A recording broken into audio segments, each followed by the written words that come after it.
मीठी मीठी बातों से इनकलाब नहीं आता।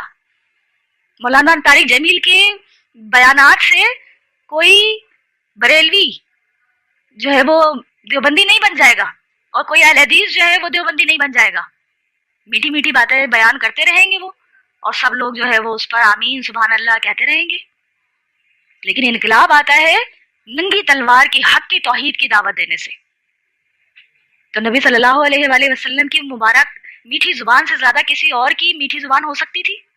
लेकिन नबी अलैहिस्सलाम को भी इस कलामुल्लाह को अल्लाह का कलाम मनवाने के खातिर तलवार की जरूरत पड़ गई। जिस तरीके से मुझे कुरान के नुज़ूल को अल्लाह का कलाम मनवाने के खातिर कुफ्फार के खिलाफ तलवार उठानी पड़ गई, जंग करनी पड़ गई कि ये अल्लाह का कलाम है, मैं अल्लाह का नबी हूँ, इसके अहकाम के मुताबिक जिंदगी गुजारो, मुझे अल्लाह का नबी मानो, ये मनवाने के खातिर मुझे किताल करना पड़ गया मजबूरन।